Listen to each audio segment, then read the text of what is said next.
So Pete, in previous episodes of Free to Be, we've talked about this dream of empowering big, free people who take personal responsibility to lead themselves and to pursue their dreams.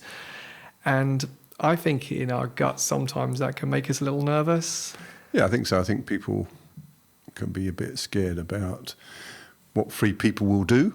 And for me, it's a bit like when you're raising your kids. You know, as they're getting bigger and bigger and bigger, they actually come up with more and more ideas. And you have to learn how to, for them to become self-controlled in their own right and manage their own freedom. But I want my kids to be free, don't you? Absolutely. And I think that the fear is what choices will people make. Mm-hmm. I think fear is what choices will our kids make. The fear could be looking at the people and saying, actually, if this is a free-to-be culture, will there be anarchy? Will people just be self-indulgent, just looking after their own interests? Yeah, I think people have to... that's the whole point. It's a cultural journey of creating an environment of freedom, where it's freedom with responsibility, freedom with that element of self-control, which is actually one of the things we want to talk about, isn't it? You know, that sense of I manage my choices, not just in a selfish, indulgent way, but with the view of I'm part of a community. It's like, sometimes I think in a family setting, now you've got children, I've got children, I was free to do what I wanted, but there's lots of things I didn't choose to do because actually I'm part of a family and a loving relationships. Actually, you choose what you do with your freedom. And same in a marriage, isn't it? When you get married, you're joining together something, and you know, if you're both self-indulgent with your freedom, you'll end up with a bad marriage or no marriage. And I think that when that fear kicks in, fear of what choices will people make, I think that's when control comes in. And that's really what we're going to be talking about, is the difference between a controlling culture and a culture of self-control. Yeah, and we've been talking about it, is when you're in a culture and it's your normal culture, you don't necessarily recognise it for what it is. And I remember back early days of Christianity, because when I was born again in my late teens, and you were born again sort of a little bit older than that, but both of us from a basic non-religious background, yes. Both of us from the same. I didn't know how to do church. And Kim, my wife, was born again about the same time as me, so same. So we put ourselves into a culture where we had to assume that this is the normal Christian culture because we had no other reference. And I would say it was a great culture, but it had quite a lot of control mechanisms within it that would have been mitigated against freedom. And and over the years, I've seen many churches where we're really free. But I don't think you trust your people to be free. Do you see what I mean? So you make decisions for them, and benignly, with good intention. And I remember one church leader I know described himself as a benign despot. I thought, that's quite an insightful description. It's not a good description for a Christian leader, but it was quite insightful. He said, I make the decisions because I know what I'm doing around here, and they don't understand. These people don't understand. Very interesting, because culture is the way we do things. Culture is the way I do things. Someone said culture is like the water that fish swim in.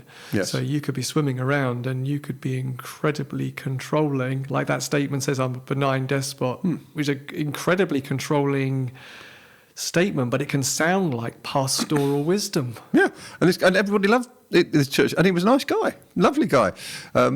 But I was intrigued by this self-description of himself. He said, I recognise this. I make the decisions, and it was with a good attitude. But ultimately, and over the years, I thought it requires people to stay in a place of immaturity. That attitude. Yes. So if we want people to come through to full maturity, like our kids growing up, they make their own choices, and they might not be our choices. And if you can't allow people to get to that place, then there's an implied immaturity that's required within Christianity. And I think that exists within a lot of church cultures, that people adapt themselves to that, so they actually don't even aspire to don't grow to that. They don't think they can, aspire to that. That's so true, and I think it control. We wouldn't say I'm a controlling person. We would kind of say it's a good intention. Yeah. We might think I don't want people to be disappointed, Like you said, if they mature and have a go and it doesn't quite work, or they don't get the resources, or other people don't get behind them, they're going to be disappointed. So we might control opportunities, resources, permission. Yeah, we're trying to guard people from emotional trauma, difficulty, disappointment, and it's like an overprotective parent, isn't it? Overprotective parents actually don't produce healthy children in the end. Now, there is a sense of when a person is first born again, they're a baby Christian, but you don't want to leave them like that. It's like, sometimes, I don't know if you ever think about this, who's in control of the relationship between a newborn baby and its parents? Who's in control of that relationship? I think it's fascinating, because actually it's the baby who's in control, because everybody responds to that baby's needs. Just one cry. And everybody, they're not ignored, but it's the parents are actually, in one sense, in control, because that baby's completely dependent. But that's the last thing you want, is our children to remain like that. Yes. And so it should be the aspiration of all church leaders that all of their congregation come to a place of great maturity where they are free to be all that God's called them to be, but they won't get there unless they have free cultures which are free of control mechanisms that would limit their ability to get there, I think. And I think to get to that place where you say my goal is people being free to be and be mature and be who they've been made to be, it does require a transformation of the way leadership views their role and responsibility. Yes, it does.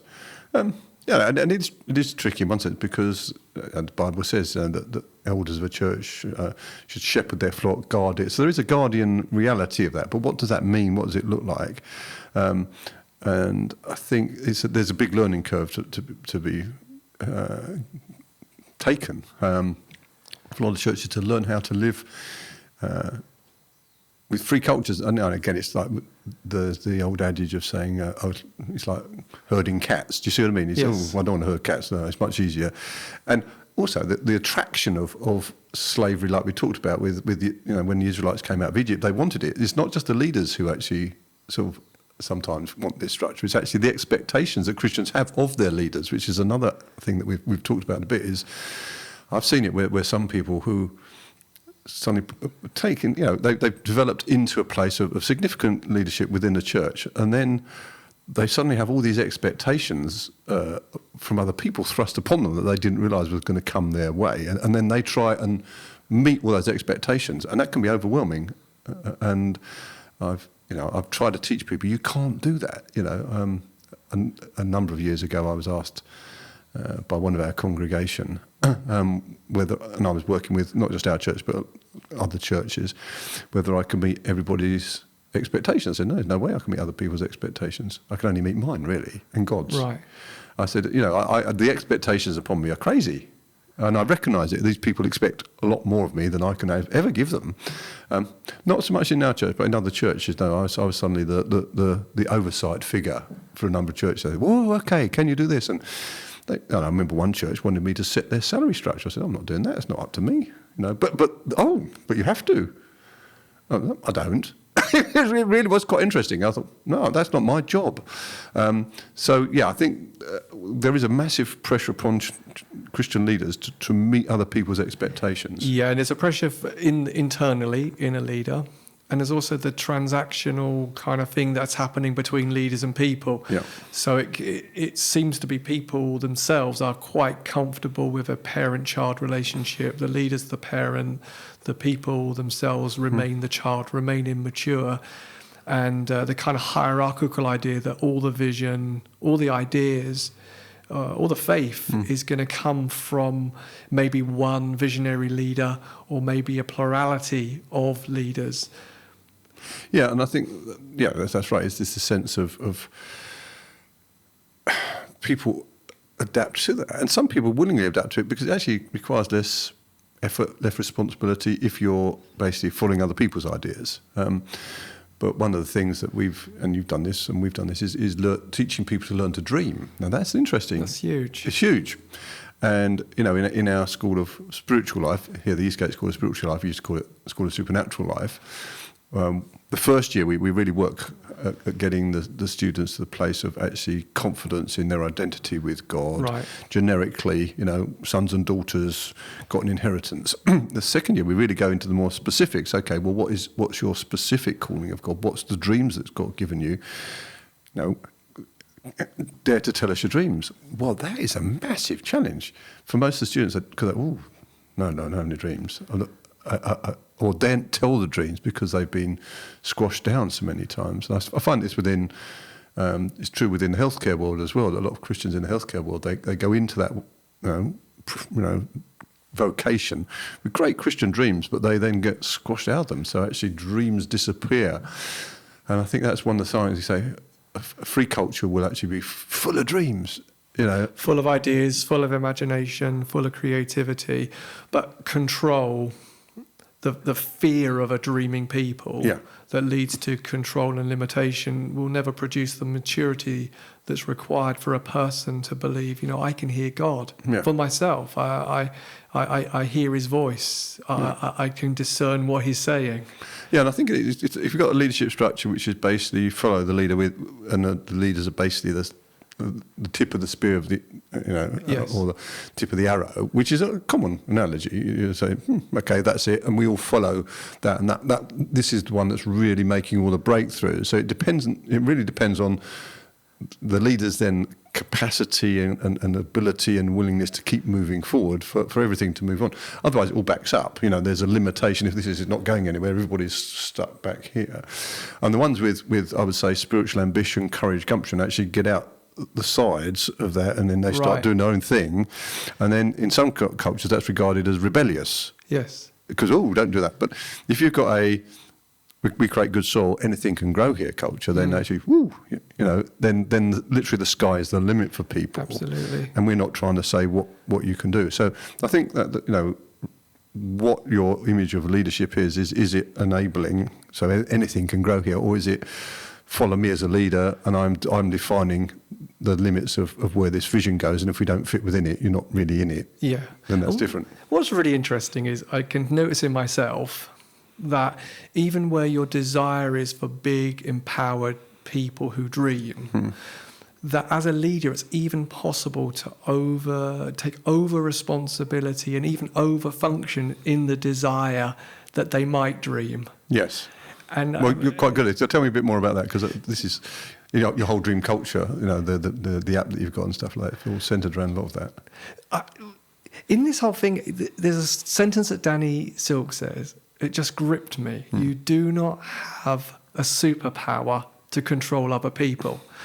And I think that's where controlling culture is so subtle, because it masquerades as love. Yep. And it masquerades as freedom. I want people to be free. But it leads to the thing of, I want you to go faster now because I've got dreams for you. Yep. And Danny Silk says people will only do what they're ready to do, face what they're ready to face. You can encourage, you can champion, you can cheer on, you can invite them in, but you can't control the timing in which people will do or embrace freedom. I think one of the big cultural realities of a free culture is the ability to trust people. Yes. And you've got to trust them with their own spiritual walk, with their own spiritual dreams, and their own responsibilities towards the community that they exist in. So I think learning to trust people, and that's one of the things. I think control damages that, people. And I think there's a lot of unchurched Christians out there who have resisted being, or had enough of being controlled, and say, I don't trust my church leaders to enable me, in one sense. They might have had some troublesome things happen to them, but it could be just that frustration. I can never be myself here. And I think that's a massive challenge in the church at the moment, of that trust that leaders give away to other people, and then people give you back trust, don't they? That is a transaction that goes on. And I trust you, and I trust the Holy Spirit in you, because I think that's the other thing where control comes in. It can be that pastoral thing of I've got to fix you. Yes. That somehow you're broken, and I've got to keep boundaries around you. I've got to keep things tight because you're a sinner. Yes. And if I don't pursue fixing you and keeping things tight around you, who knows what you're going to do? And I guess that's so different to a belief in a self-controlled culture. Yeah. The fruit of self-control is, and I think, again, just another thought popped in my mind here, is the damage that suspicion does. But I think it's often viewed as wisdom. And basically God opened my eyes to this back in 2009. When Kim and I were actually over in Bethel for 3 months. And learning from them, being in their culture. And at the end of the 3 months, we were sitting down and just registering, written down, what we'd learned, what we'd experienced. Okay. And both of us came up with a conclusion that we could actually sum it all up in one word, which was the word freedom. And as we were saying this, we thought, actually, this is all aspects of freedom. And then I got this, it was from God, because it wasn't on our list, and it wasn't something I'd thought or articulated before. I said to Kim, hey, we've lived free of suspicion for 3 months. And then I thought, why did I think that? And I thought, then it made me examine my experience of, I think, Christianity up to that point, particularly British Christianity. I thought, we view suspicion as wise. And also, and if you've got a big dream, and it comes back to this, like this tall poppy syndrome and stuff like that actually you're not allowed to be big. Who do you think you are? Yeah, so we, you got you've got a calling from God. Was it really God? It's this sense of it's a questions that really are putting the brakes on rather than actually helping the momentum be gained. And I think suspicion is endemic actually within Western Christianity, less so in the United States, I think, because I don't think it's much of a cultural reality, but I think it masquerades as wisdom. Yeah, and I think it's that viewpoint. If I view the people as merely sinners who are saved, then it's kind of wise to be suspicious because sinners are prone to do what's wrong. But if I view them as saints who are prone to do what's right, and actually they do hear his voice, it changes my perspective on them, and it changes the trust that I feel towards them. And can I trust them? Can I trust them to protect the environment themselves? So rather than me as the pastor or one of the elders, I believe that the duty for protecting the church is actually the whole church's. It's actually you create a culture, and now we direct it. But I can give you a good example of this. I told you about this. This is a story, and we get a lot of visitors to Eastgate, and some people, I even sometimes get emails in advance, people telling me they're coming, and some fun emails saying. I had one from one person. He said, just to let you know that I've been on your website and I don't agree with what you teach. I think okay, that's an interesting email. Why did you want to come in the first place? And I could talk a bit about that another time maybe. But it's quite not uncommon. And often people think they need to find me, if they're a visitor, to find the person that's going to give them opportunity and influence in the environment. So they've got a hierarchical mindset of how Eastgate works. Okay, get to the top. Eastgate doesn't work like that, but I understand that they think it does. So anyway, this one Sunday, this lady came up to me, first time in, there, and she said, hello, and she said, introduced herself, and she said, and then she got out a business card, which she says, and it was prophetess and her name. I think, that'd be interesting. She said, yes, I've got a prophetic gift, and we're here to visit Eastgate, and just want to see how you are, and are you open to the prophetic? I said, we love prophets and prophetic. That's very open. And she says, good.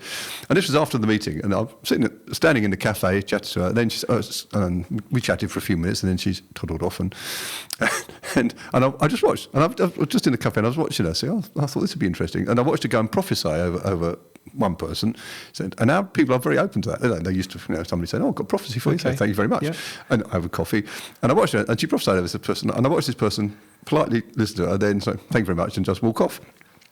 And I saw this lady was a bit bemused in her face, so she then did it with another person, and the same result, that actually it's a person listening, and I could see they were, okay, thank you very much, and off they. Well, she did it 4 times. Then she came back to find me. She said, I just need to let you know that your church is not open to the prophetic. I said, no, it is. It's just not open to you. Yes. What do you mean? Because that's an interesting thing, because I think many leaders may have jumped in early, and certainly wouldn't have waited for the person to come to them with their reflection, because the leader would feel, I am the one who protects the environment, the culture, the soil.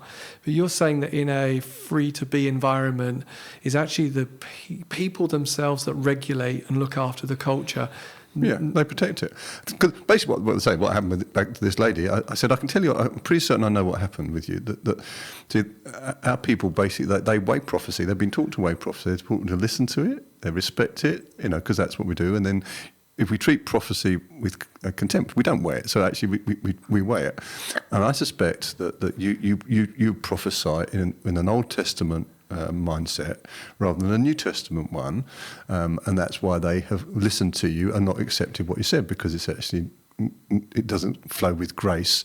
It's more like to be sort of judgment and gloom and doom, and negative, or even very directive towards them of that you must do. And they've said no, thank you very much to that. Our culture is that, and I said to this lady, bless her, I said, if you want to learn from us, because you've obviously come here for a reason. You obviously, have heard about Eastgate, and she said, yeah, I've come here for a reason. And then I said, look, well, we can teach you how to adjust and change. And bless her, she stayed, she became part of Eastgate, and she adapted her prophetic gift to that reality. Because I was right, she did, and we had to have, I give her full credit, because we had to have some very honest conversations as she learned, because she kept on doing it. Yeah. And I think as well that another way that maybe some churches might have kind of protect the culture from that may have been only a prophetic team can prophesy. Yeah. We build structures around maybe our anxiety that someone might prophesy unhelpfully or not grace-filled prophetic words. So we build a system, a structure to make sure that doesn't happen by saying, here's the 5 people. If you want a prophecy, here are 5 people that we as leaders respect. They'll prophesy over you, but only them. Yeah. And I think, so you've got people in the church, we've got a large church, and if people have been in this church for 10 years, if they're not mature by now to weigh a prophecy, then there's something wrong with our church. Do you see what I mean? There is. If they've not... So, again, it's that trust that's out there, but if we thought, I have to trust them, but it's like with my kids. My kids grow up, when they were young, I would hold their hand crossing the road. David's, you're not doing that now. No, David's in his 30s. You see, you get to the place, no, just trust them. You see, and the willingness to trust, because you're happy you're producing mature people. But if you don't think you can produce mature people, you will continually think you need to protect them. Yeah, so leadership then is looking out, believing the identity that God says about them, they're saints, believing in the work of Holy Spirit who's giving the fruit of self-control, that actually believers can direct their energies wisely. They don't have to be impulsive. They can know what's important and choose the important over the urgent. Yes. That they can learn to pursue their calling, their gifting, run in their lane. They're going to do that when they're ready to and they want to. And we're there to maybe coach and ask good questions and bring advice. Yeah, well, Jesus is the model of leadership that we try and... He was genius, wasn't he? Yes. But he never coerced anybody. He just did. He always invited them to follow. It marvels. I absolutely marvel at it. I think if you take Jesus as the model of leadership, then you think he never demanded that people follow him. And never chased people to come back. No, he didn't. He let the rich young ruler wander off. The 10 lepers, one came back. He said he was unconditional in the way that he interacted with people. Really interesting is, and like with the lady caught in adultery, he gives her instruction. Go away, sin no more. It's an instruction. We don't know whether she followed that instruction. We would hope. But you see, he didn't suddenly safeguard her around to make sure you need to come under my wing because obviously you've got terrible stuff going on in your life. But actually, extraordinary trust he placed in people. Gadarene demoniac, it's all sorts of things. You think, we'd have never done it like that. I think Peter, when he denied Jesus 3 times, we thought, well, this guy needs some serious retraining. Those 3 years weren't quite sufficient for you, mate. So you need to go back to the beginning. Jesus doesn't behave like that. It's a gracious recommissioning, doesn't he? Yeah, and so Jesus trusts people even with their failures, because basically failures are one of the greatest learning tools, aren't they? Yes. And if we protect people from failure, we actually will stop them becoming mature. Yeah, because maturity is, you hear God, you've got a dream, you've got a vision, you've heard his voice. Now, can you believe God to resource it? Can you believe God to give you the people around you who are going to work with you? Yeah. That's huge. Yeah, and again, that's a really important point, because otherwise everything comes back to central resources. We have a lot. This is the danger of allowing people to dream, because actually, well, who's going to make these dreams happen? Well, God. It's not my responsibility to make your God-given dreams come true. Do you see that now? So if they're from God, then you pray and you act in faith, you will find that God enables them to come true. Now, sometimes they'll be coming true in the context of the community of the church, but actually there are things that we're not trying to be in control of everything. People have got stuff going on at work, and you think, we're greatness. Actually, I had a fantastic email from a couple this week who are moving on from Eastgate. They're moving away geographically for good reasons. So and it was a lovely email, and they said one of the things that struck them as soon as they came to Eastgate was the people doing all sorts of things that was actually out there in their life. They were just doing all sorts of stuff for God, which we had no directional control over. That's very interesting, because I think even people can consider, say, leadership and can just be thinking only about the church structure, the church meeting. But yeah, you're right. If you empower big people, their dreams could be for healthcare, for education, for the law firm they work for. Yep. They could be doing extraordinary things because they're getting a culture of, I know my identity, I know Holy Spirit's in me, I can hear his voice, and suddenly life is much more expansive. Yeah, and you get some people like that. They've got real passion. God's given them a sort of something to do in their workplace, and they get success.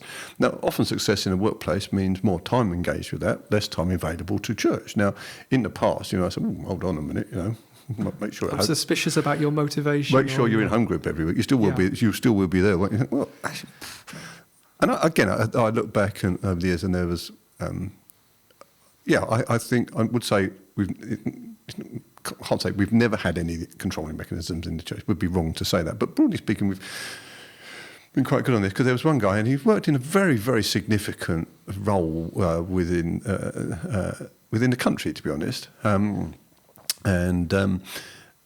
he used to be up and away from home about 5 o'clock in the morning, getting home at 10 o'clock at night. And he was never at a home group meeting.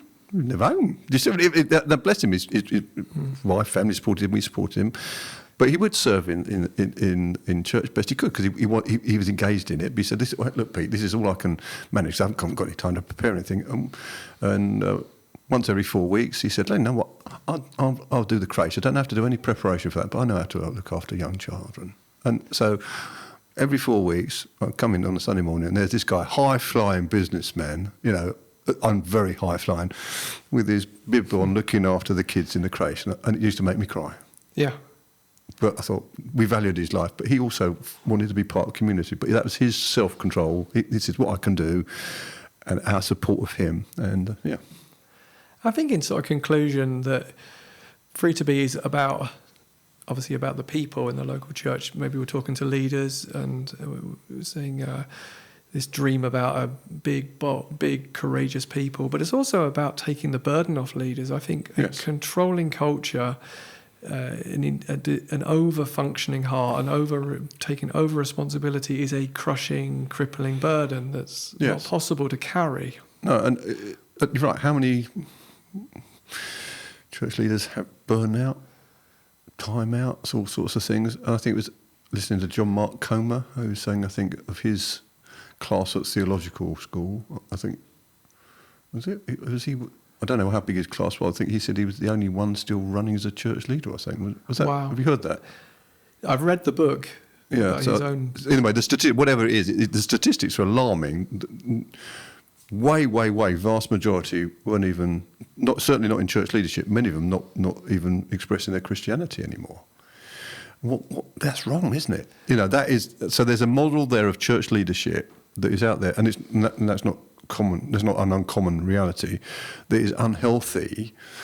So the expectation, the burden placed upon people is obviously not a godly one, because Jesus' yoke is easy, yes, and light.